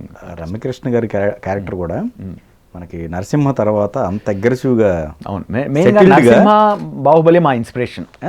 ఏది ఆమె క్యారెక్టర్ ఆమె చూస్ చేసుకోవడానికిను, plus as she will be big banking for the film అని మేము నమ్మడానికిను అదే కారణం. ఎందుకంటే ఆవిడ బేసిక్గా ఆవిడ నేచర్లోనే ఒక క్వీన్ ఉంటుంది, ఒక రాయల్టీ ఉంటుంది. పర్సనల్గా మీరు ఆవిడని అబ్జర్వ్ చేసిన చాలా sweet person, but very dignified person and very ఆవిడ చూస్తూ ఉండాలి. సెట్లో షూట్ లేకపోయినా కూడా ఆవిడ ఫోన్లు పెట్టుకున్నా ఏం చూస్తున్నా ఊరిని మామూలుగా అలా కూర్చొని ఆవిడ చూస్తూ ఉండాలనిపిస్తుంది నాకు. సో అట్లాంటి ఒక పర్సనాలిటీ బేసిక్లీ. ఇన్ఫ్యాక్ట్ మేము ఫస్ట్ కథ రాసుకున్నప్పుడు అది ఒక 70-year-old విలన్, 70 ఏళ్ల విలన్. భారతి రాజా, మహేంద్రన్, మనం ఒకప్పుడు పూజించిన డైరెక్టర్లతో ఎవరితోనే చేయించుకుందాం అనుకున్నాను నేను. అంటే కొంచెం ఓల్డ్ డైరెక్టర్స్ ఉంటారు కదా, సీన్ డైరెక్టర్స్, మనం బాగా ఇన్ఫ్లుయెన్స్ చేసిన డైరెక్టర్స్, వాళ్ళతో మనం ట్రావెల్ కూడా చేయొచ్చు, వాళ్ళని సెట్లో పెట్టుకుందాం అనే ఉద్దేశంతో రాసుకున్నాను ఆ క్యారెక్టర్. దీన్ని ఒక అమేజింగ్ సజెషన్తో తేజ్ మార్చేశాడు దాని డైమెన్షన్. ఏంటంటే తేజ్ చాలా భవ్యంగా చెప్పాడు, సార్ మన జనరల్గా ఎనీ పొలిటికల్ సినిమాలో లేడీ క్యారెక్టర్స్ ఉంటారు, కానీ మనకు చాలా పవర్ఫుల్ లేడీ పొలిటీషియన్స్ ఉన్నారు. ఈవెన్ దో ప్రపోర్షన్ తక్కువైనా పవర్ఫుల్ లీడర్స్ ఉన్నారు. మనం కొంచెం ఆ ఫెమినిన్ జెండర్ని రిప్రజెంట్ చేసినట్టు ఉంటుందేమో ఆలోచించండి ఇంకొంచెం బలంగా, అండ్ ఆల్సో ఆ లేడీగా ఉంటే ఎలా ప్లే అవుతుందో చూడండి అని రిక్వెస్ట్ చేస్తే, ఆ లేడీగా ప్లే చేసినప్పుడు ఈ సినిమాకి డెఫినెట్గా ఇంత డెప్త్ రావడానికి కారణం ఫస్ట్ దాన్ని లేడీ క్యారెక్టర్ కింద కన్వర్ట్ చేశాక రమ్య గారిని పిక్ చేసుకోవడం. సో ఇవి రెండు, అందుకే అంటారు కదా, నేను ఎప్పుడు కూడా అండి సినిమా ఒకటే మన కథ వచ్చేసింది కాబట్టి మన కథ పగిలిపోద్ది అదిరిపోద్ది అనుకుంటూ మనం గుడ్డిగా సినిమా తీస్తే మాత్రం బోర్లు పడతాం. నాకు తెలిసి సినిమాని ఎప్పుడు అది కూడా ఎదుగుతుంటుంది, మనం ఎదగనివ్వాలి. సో మనకు లోపల ఒక జనరల్ కాన్షియన్స్ ఇన్స్టింక్ట్స్లో ఏదైనా ఒక మంచి ఐడియా ఎక్కడి నుంచి వచ్చినా అది మంచి ఐడియా అని తెలుస్తుంది మనకి. తెలిసినప్పుడు దాన్ని మనం స్వీకరించాలి. అది ఒక్కోసారి ఆఫీస్ బాయ్ దగ్గర నుంచి కూడా రావచ్చు. సో దట్స్ హౌ ఈ సినిమా ప్రాసెస్ని మేము అప్రోచ్ చేసాం. దీంట్లో మీరు పథకాల గురించి సోమరిపోతుల్ని చేసే కొన్ని పథకాలకు సంబంధించి అన్నారు. 70 years దాటిపోయింది మనకు స్వతంత్రం వచ్చి, ఇంకా పేదవాడు అనే మాట వినిపిస్తూనే ఉంది ఇప్పటికీ స్టిల్. ఇప్పుడు దానికి ఒక లిమిట్ అనేది లేకుండా పెరుగుతూనే వస్తున్నారు రోజు, అంటే కాలానుగుణంగా పేదరికం పెరుగుతూనే వస్తుంది. ఇప్పుడు మనం 2 తెలుగు రాష్ట్రాల్లో తీసుకుందామండి, అటు ఆంధ్రప్రదేశ్ కావచ్చు తెలంగాణ కావచ్చు. ఈ నాయకులు ఏది ఓటు వేస్తే ఈ పథకం కింద నీకు ఇది ఇస్తాననే వాగ్దానాలు చేసి వాళ్ళకి ఇవ్వటం వల్ల వాళ్ళు సోమరపోతులుగా తయారవుతున్నారు. ఇది రేపటి తరానికి భవిష్యత్తు ఉండదు అనే సెన్సా, మీనింగ్ కదా? కాదండి, ఇది అనాదిగా జరుగుతుంది. మన వాళ్ళందరూ 70 ఏళ్ల మన రాజకీయ చరిత్రలో ఓన్లీ థింగ్ ఏంటంటే ఒకరినొకరు మించుతున్నారు, అంతేగాని ఇది ఒకరే చేస్తున్న పని కాదు. అందరూ ఉన్నారండి, నేను కాదంటే అదే అంటే ఫస్ట్ అది క్లియర్ చేసుకున్నా. అది క్లియర్ చేసుకున్నాక అమెరికాలో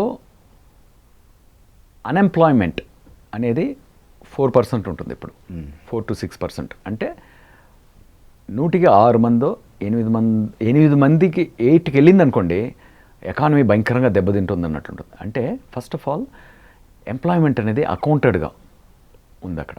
మీనింగ్ ఆ 6% ఆ 4%లో వికలాంగులు ఉంటారు, కొంతమంది రకరకాలు ఉంటారు. వాళ్ళకి ప్రభుత్వం ఉచిత పథకాలు ఇస్తుంది. వాళ్ళకి ఏంటంటే నెల ఇప్పుడు ఒకవేళ నేను జాబ్ చేస్తున్నాను అనుకోండి, సడన్గా నాకు 4 నెలలు జాబ్ పోయింది అనుకోండి, ఆ 4 నెలలు ఇంత జీతం ఇస్తారు నాకు, ఇంకొక ఉద్యోగం నేను ఎత్తుక్కునే వరకు. ఇవన్నీ మంచి పథకాలు అవి. ఏది ఒక మనిషి సడన్గా ఒక బ్రేక్ వచ్చినప్పుడు, ఎవడన్నా సడన్గా ఒక బ్యాంక్రప్ట్స్కి వెళ్ళినప్పుడు, ఇవన్నీ అకౌంటెడ్ ప్రాసెస్లో లేబర్ ఉంది కాబట్టి ఆర్గనైజ్డ్గా ఎక్కడ ఎంత చేయాలో ఎలా చేయాలో అనేది చేసుకుంటూ పోతున్నారు. ఇక్కడ మనకేంటంటే కేవలం ఓట్లను టార్గెట్ చేసుకుంటూ ఇన్ని బేస్లు కవర్ చేస్తే మనం ఇన్ని ఓట్లు కవర్ అయితే దట్ విల్ బీ ఎనఫ్, ఒక మెజారిటీ అవుతుంది అనే వరకే ఆలోచిస్తున్నాం. కానీ దానికి పైన అది ఎందుకంటే కేవలం రాజకీయ నాయకులు వాళ్ళ అధికారం, పర్మనెంట్ అధికారం కోసం, ఒక నియంతలు అవ్వడం కోసం ఆలోచిస్తున్నా. అది సహజం కూడా. ప్రతి రాజకీయ నాయకుడు ఓటు కావాలనుకుంటాడు, ఓటు వద్దని ఎవడు అనుకోడు. బట్ ఇన్హెరెంట్లీ ఏం జరగట్లేదు అంటే, మన పాత కథ సామెత ఉంటుంది, భోజనానికి డబ్బులు లేనోడిని నేను ఇంటికి పిలిపించి రోజు భోజనం పెడుతూ ఉండే బదులు ఒక అడుక్కునేవాడిని, మ్మ్. వాడికి నేను జాలే, నాకు వాడంటే ఎమోషనే నాకు. రోజు వాడికి భోజనం పెట్టే బదులు ఒక 2 పూటలు భోజనం పెట్టి వాడికి ఒక విద్య నేర్పిస్తే వాడు భోజనం వాడు పెట్టుకుంటాడు. వాడు ఇంకో 10 మందికి భోజనం పెట్టగలడు ఆ విద్యతో. ఇలాంటి ఎక్స్పోనెన్షియల్ హ్యూమన్ పొటెన్షియల్ అంటారు చూడండి, ఓకే. హ్యూమన్ పొటెన్షియల్ని రిలీవ్ చేసేదే సరైన ప్రభుత్వం, ప్రజాస్వామ్యం. అప్పుడే ప్రజలు పాలకులు అవుతారు. అంటే ప్రజలు వాళ్ళని పాలించుకునే ఎబిలిటీ ఇవ్వాలి. నువ్వు పాలించకూడదు ప్రజల్ని. ప్రజలకి వాళ్ళని పాలించుకునే ఎబిలిటీ ఇచ్చినప్పుడే ప్రజాస్వామ్యం అవుతుంది. లేదంటే నువ్వు పాలకుడు అవుతావు, ప్రజలు బానిసలుగానే ఉంటారు.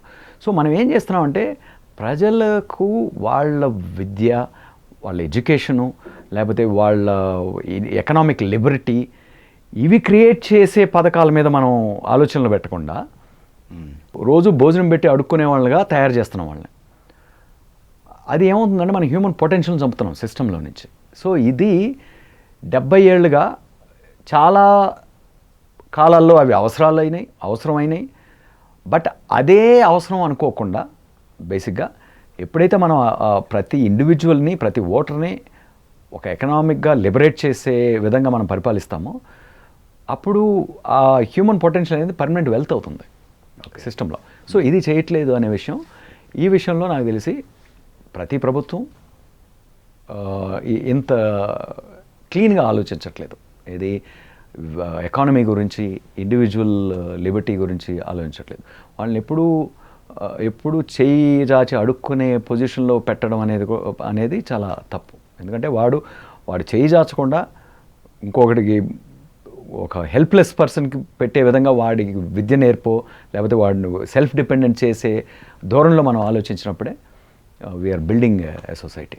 అంటే ప్రీవియస్ ఏవైతే నిర్మితమైనయో వాటన్నిటికి సంబంధించి వాటిని అడ్డం పెట్టుకొని కూడా కొంతమంది ఇప్పటికీ వాళ్ళకు అనుగుణంగా వాటిని మార్చుకోవడం, అది చట్టాల రూపంగా కావచ్చు, లేకపోతే ఏదైనా, ఇవి కూడా డ్యామేజ్ కరమైన అంశాలుగా పరిగణలోకి తీసుకోవచ్చు. అదేనండి, ఇప్పుడు మనకు అగైన్ ప్రభుత్వం దేన్నైనా ఎలా నిర్మిస్తుంది అనే దాన్ని బట్టి. అంటే ఫర్ ఎగ్జాంపుల్ ప్రభుత్వం మారడం అంటే అన్నీ మారిపోవడం కాదు. లేదు. లైక్ ఫస్ట్ ఆఫ్ ఆల్ అలా అప్పుడు ఏమవుతుంది, కడతాం కూలుస్తాం, ఇక్కడే మిగిలిపోతాం. ఇప్పుడు నాకు 5 ఏళ్ళు పవర్ వచ్చింది కాబట్టి కట్టిందంతా కూల్చేసి నేను ఇంకొకటి కడతాను అన్నాం అనుకోండి, ఇంకో 5 ఏళ్ళు కాకపోయినా ఇంకో 5 ఏళ్ళకైనా ఇంకొకటి పవర్లోకి వచ్చినప్పుడు నువ్వు కట్టిందంతా నయం కట్టింది కూల్చా కాబట్టి నువ్వు కట్టిందంతా నేను కూల్చేస్తాను అతను తయారైతే ఇప్పుడు మధ్యలో దొబ్బించుకునేది మనం ప్రజలు. సో ఇది నామినల్ అయిపోయింది. అంటే అవతల వాళ్ళు ఇంత ఫ్రీబీస్ ఇచ్చి ఇన్ని ఓట్లు తెచ్చుకున్నారు అనే ఒక డేటా బేస్ చేసుకొని మనం ఇంత ఫ్రీబీస్ ఇవ్వాలి అంటే ఇదే ఆలోచన ధోరణి అయిపోయింది ఇది రాజకీయ నాయకులకి. అదే నేను చెప్పినట్టు రాజకీయ నాయకులు అనేవాళ్ళు అంటే యాక్చువల్గా వాళ్ళే ప్రథమ ముద్దాయిలు. ఎందుకు ప్రథమ ముద్దాయిలు అంటున్నానంటే వాళ్ళు ఈ వ్యవస్థను మార్చట్లేదు కాబట్టి వ్యవస్థ కూడా అలా తగలడింది. యాక్చువల్లీ వ్యవస్థను రెండో ముద్దాయం చేయాలి మనం. ఇప్పుడు దాకా మనం సామాన్యుడి గురించే మాట్లాడుకున్నాం. ఆ సామాన్యుడు ఇప్పుడు 4G నెట్వర్క్ చూస్తున్నాడు, అవును, 5Gకి కూడా అలవాటు పడబోతున్నాడు, అవును. మరి ఇప్పటికీ మతం గురించో లేకపోతే కులం గురించో ప్రాంతం గురించో డబ్బు గురించో ఇంకోటో తప్పు చేస్తూనే ఉన్నాడు. అదే సామాన్యుడు, ఆ సామాన్యుడి వలన ఇదంతా జరుగుతుంది. అవును, ఒక ప్రధానమే కారణం. ప్రధాన ముద్దాయి కిందే అవునవును అతనే ప్రధానంగా చూసుకోవాల్సిన ముద్దాయి. అవును, అతనిలో మార్పు ఇన్ని డెకేడ్స్లో జరగలేదండి. ఇక ముందు జరుగుద్ది అంటారా? అంటే ఇంత చేంజ్ ఓవర్ వచ్చినప్పటికి కూడా మార్పు ఎప్పటికీ జరుగుతూనే ఉంటుందండి. కానీ మార్పు ఒక్కసారిగా జరగదు. ఎందుకంటే ఒక 100 ఏళ్ల ముందు చూసుకున్న దానికన్నా మనం బెటర్గానే ఉన్నాంగా ఇప్పటికీ ఆ వ్యవస్థలో వాటినే బేస్ చేసుకుని ఉన్నారు. కానీ బట్ ఇప్పుడు నేను చాలా కులాంతర వివాహాలు చూస్తున్నాను. చాలామంది అన్ని కులాల వాళ్ళు కలిసి వ్యాపారాలు చేయడం చూస్తున్నాను. ఈ కలిసిపోవడం అనేది డెఫినెట్గా 50 ఏళ్ల ముందు కన్నా ఇప్పుడు బెటర్గా ఉంది. బట్ అది సరిపోతుందా అంటే సరిపోదు, చాలదు. అంటే జరిగిన ఎవల్యూషను సరిపోయేది కాదు. బట్ మనకు రావాల్సిన మార్పు చాలా మెల్లగా వస్తుంది, రావాల్సినంత వేగంగా రావట్లేదు.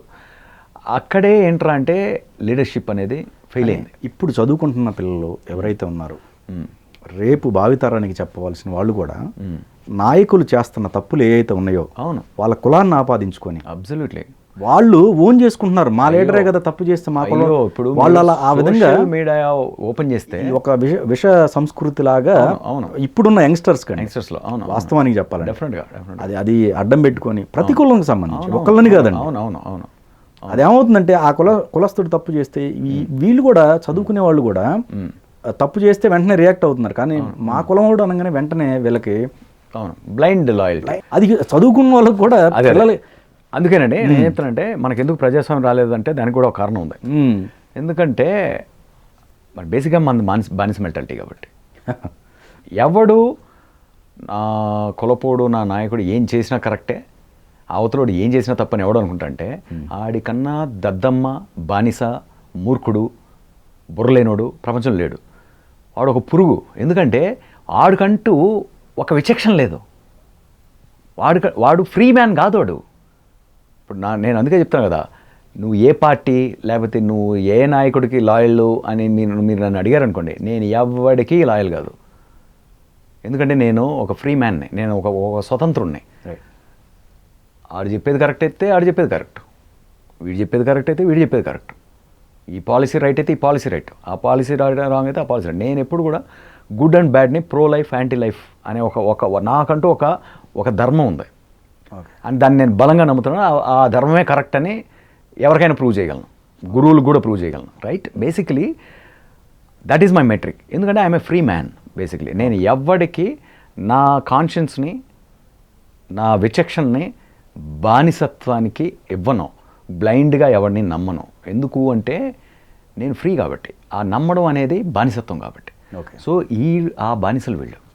సో వాళ్ళ గురించి అంతకన్నా నేనేం చెప్పలేను. ఎందుకంటే వాళ్ళు ఆ బానిసత్వాన్ని ఎంజాయ్ చేస్తున్నారు. వాళ్ళకి ఫ్రీగా ఫ్రీ మ్యాన్లో ఉన్న ఫ్రీడమ్ కానీ ఆ పవర్ కానీ దానిలో ఉన్న ఆనందం కానీ వాళ్ళు రుచి చూడలేదు కాబట్టి ఆ పెయిన్లో బతుకుతున్నారు. ఏది ఆ హేట్రెడ్ అనే పెయిన్ ఉంటుంది కదా, హేట్రెడ్ అనే ద్వేషం ఇప్పుడు చాలా పెయిన్ఫుల్ థింగ్ అండి అది. వాడు ఇప్పుడు ఆర్గాజం తెచ్చుకోవచ్చు, ఏది ట్విట్టర్లో పడి ఆడి మీద అరిచి ఈడి మీద అరిచి ఇన్స్టెంట్గా ఒక ఆర్గాజం వచ్చు. బట్ వాడి లైఫ్ ఎంత మిజరబుల్గా ఉంటుందంటే అంత మిజరబుల్గా ఉంటుంది. మానసిక వికలాంగులే వీళ్ళంతా. వికలాంగులు కదా, మానసిక వికలాంగులు బానిసలు. సో ఈ బానిసలు ఎక్కువ మంది చచ్చారు కాబట్టి మన దేశంలో ఫస్ట్ ఆఫ్ ఆల్ ఆ ప్రజాస్వామ్యం వచ్చే అవకాశం లేదు. ఎందుకంటే ప్రజాస్వామ్యం ఏంటో మనకు తెలిసి అదే మనకు కావాలి అనిపించినప్పుడు తెచ్చుకుంటాం. ఎందుకంటే బ్రిటిష్ వాడిని ఎలగొట్టడానికి పోరాడాం కాబట్టి. ఆ పోరాడిన తర్వాత మనం తెచ్చుకుంది ప్రజాస్వామ్యం కాదు అని తెలుసుకొని ప్రజాస్వామ్యం కావాలని పోరాడినప్పుడే ప్రజాస్వామ్యం వస్తుంది మళ్ళీ. బట్ అది ఫస్ట్ ఆఫ్ ఆల్ అదేంటో తెలుసుకోవాలి. అదేంటో తెలుసుకోవడానికి ప్రజాస్వామ్యం నేను ఫ్రీ సిటిజన్స్ ఫ్రీ థింకర్స్ ఉండాలి కదా దానికి సరిపడా. ఇప్పుడు ఓన్లీ ఫ్రీ థింకర్స్ నీలాగా నాలాగా మీలాగా ఒకరిద్దరు ఉన్నారు, 1%, 2%, 5% ఉన్నారనుకోండి. ఆ ఫ్రీ థింకర్స్ మీద కూడా రాళ్ళేస్తూ అంటే న్యూట్రల్ వాయిసెస్ అన్నింటినీ చంపేస్తూ ఏమైపోయిందంటే ఇది అబ్సల్యూట్ ఫ్యూడల్ వ్యవస్థ లోపలికి వెళ్ళిపోతుంది. ఏంటంటే ఎండ్ ఆఫ్ ద డే సుపారీలు ఇచ్చుకుంటున్నారు జనాలు. అసెంబ్లీలో బూతులు మాట్లాడితే అది సెడిషన్ కాదా? బయట ఎవడో జర్నలిస్టు వాడిని తీసుకెళ్ళి సెడిషన్ కేసులో తీసుకెళ్ళి మూసేస్తుంటారు. ఎమ్మెల్యేలు ఎంపీలు ఎట్లాంటి బూతులు మాట్లాడరు? ఎక్కడ ఏం జరుగుతుంది ఇక్కడ? దీని ప్రజాస్వామ్యాన్ని ఎవడన్నాడు? ఎందుకంటున్నారు? అది ఎందుకు గ్రహించట్లేదు ప్రజలు? లేదు ఇదే కావాలా అంటే దాన్ని క్లియర్గా ఇదే కావాలని ఒప్పేసుకోండి అందరూ. లేదు మనకి ఇది బాగుంది, నా చేతికి దుడ్డు కర్ర వచ్చినప్పుడు ఆడు దొరికినప్పుడు ఆడు వేసేస్తాను, ఆడి చేతికి వచ్చినప్పుడు ఆడ ఇస్తాను, నేను ఎంచుకుంటాను, మజాగా ఉంది అని ఫిక్స్ అయిపోదాం అందరం. ఆ 5-10% పారిపోయి ఎక్కడో హ్యాపీగా సుఖంగా బతుకుతారు, అమెరికాకో లేకపోతే ఎక్కడికి వెళ్ళి. So the point is about being conscious about నువ్వేం తింటున్నావు, నువ్వు ఎలా ఉంటున్నావు, ఎక్కడ ఉంటున్నావు అనేది మినిమం. జంతువులు చేస్తాయి ఆ పని. కనీసం జంతువులకి ఏం తినాలో ఏం తినకూడదో, ఏం తింటే ఏమవుతుందో వాళ్ళ వంటికి అవి క్లియర్గా చాలా క్లీన్ కాన్షియస్తో ఉంటాయి, మనసాక్షితో. ఇవన్నీ మనసాక్షి ముక్కలైపోయిన వికలాంగులు. మీరు భలే మాట అన్నారు, ఏది మానసిక వికలాంగులు. సో ఆ మానసిక వికలాంగులు ఇప్పుడు పిచ్చి కుక్కల్లాగా కులాన్ని పట్టుకునో లేకపోతే ద్వేషాలను పట్టుకునో ఈ 90% అలా సంచరిస్తున్నారు కాబట్టి ఇప్పుడు మొన్న ఎవడో ఒకడు అన్నాడు, అరే ఈ దేశంలో మన జనాల్ని తీసుకెళ్ళి వేరే బయట ఇవాల్వ్ అయిన దేశాల్లో యూరోపియన్ కంట్రీస్కో ఎక్కడికైనా తీసుకెళ్ళి మన బిహేవియర్ని ఒక సైకియాట్రిస్ట్ చూపిస్తే 90% ఆఫ్ మన జనాల్ని సైకోపాత్స్ అని సర్టిఫై చేస్తారు. ఇది వాడు సోషల్ మీడియాలో ఉన్న కుక్కలను చూసి ఓకే ఆడి ఏంటో ఆడి బాధ ఏంటో వీళ్ళని చూసి ఇంకా ఎక్కడ నువ్వు ఏంట్రా నువ్వు బేసిక్గా ప్రజాస్వామ్యం బోధిస్తున్నావు so that's where we are, that's what we are. అంటే అట్లీస్ట్ కనీసం ఉన్నది ఉన్నట్టు మనం తెలుసుకుంటే, రిఫ్లెక్ట్ చేసుకుంటే ఏమన్నా కొంతమంది అన్నా కొంచెం సరైన దారిలో లీడ్ చేయగలరేమో. అంటే ఎండ్ ఆఫ్ ద డే ఏంటంటే ప్రతి ఒక్కడికి వాడి కులంలో వాడి ప్రయోజనం లేదు, వాడిని సరైన దారిలో నడిపించే ఒక నాయకుడిలోనో లేకపోతే ఒక పథకంలోనో ఒక అడ్మినిస్ట్రేషన్లోనో లేకపోతే దీనిలో ఉంది అని రియలైజ్ అయిన వాళ్ళు ఎక్కువ మంది వస్తే అప్పుడు ఎక్కువ ప్రజాస్వామ్యం వైపు ప్రయాణిస్తాం. లేదంటే అప్పటిదాకా మనం ఈ రాజకీయ నియంతృత్వంలోనే బతుకుతుంటాం. ఇంకా ఫైనల్గా తేజ్ గురించి చెప్పాలంటే ఏం చెప్తారు? సినిమా తేజ్ నా బంగారం అండి. తేజ్ నా తమ్ముడు అయిపోయాడు. సో మేము I think I cannot thank him enough for the power he gave me and insist చేశాడు. అంటే నేను బేసిక్గా తేజ్ ఇంత డీప్గా ఈ సబ్జెక్ట్ని పట్టుకోకపోయింటే ఇంకో సబ్జెక్ట్ చేస్తుండేనేమో, ఇంకో స్టోరీ చేస్తుండేమో. Okay okay. అంటే నా ఇన్నర్ డిస్టర్బెన్స్ తను కూడా అంత డిస్టర్బెన్స్ ఇంకా ఎక్కువ డిస్టర్బ్ చేసింది. 4 ఏళ్ల ముందు విన్న థాట్ ఇది. అది నేను కూర్చొని ఇప్పుడు ఆ బాహుబలి ఏదో గేమ్ ఆఫ్ థ్రోన్స్ లాగా చేద్దాం అనుకొని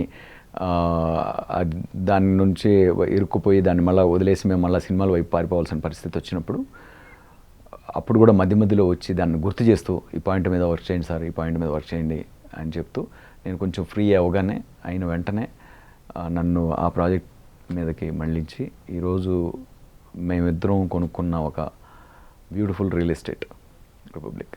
సెకండ్ పార్ట్ కూడా బాగా ఆల్రెడీ మాకు డిస్కషన్లు నడుస్తున్నాయి ఇంటర్నల్గా. స్టూడియో చాలా ఇంట్రెస్ట్గా ఉంది. వాళ్ళు ఏంటంటే ఇది ఒక కల్ట్ మూమెంట్ అయిపోయింది కాబట్టి సెకండ్ పార్ట్ మినిమం ఫైనాన్షియల్ కానీ కమర్షియల్ కానీ మినిమం ఓపెనింగ్స్ ఉంటాయి కాబట్టి దీన్ని మనం పెంచుకుంటూ పోవాలి. అంటే ఒక క్లీన్ పొలిటికల్ ప్రాసెస్ అందించే కథాంశాలతో కూడిన ఒక ఫ్రాంచైజ్ అవ్వాలి అనే బర్నింగ్ డిజైర్ ఓకే అందరికీ ఉంది మా స్టూడియోలోను దీనిలోను. అది నెక్స్ట్ సినిమాగా వస్తుందా ఆ తర్వాత సినిమాగా వస్తుందని మనకు తెలీదు.